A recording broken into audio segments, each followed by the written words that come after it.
Alright guys, to start off, I just added a video clip onto my timeline that I'd like to add a crop to.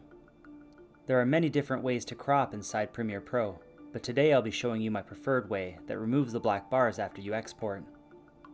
On your keyboard, hold Ctrl and push M. This will bring up your export menu.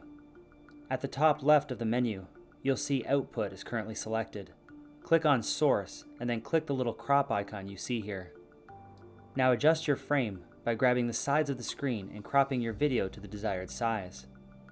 Once done, hover over the preview window and take note of the resolution that's displayed, as you'll need this in a second. To the right of the preview window, go over to Basic Video Settings and uncheck this square, which locks you in the default resolution.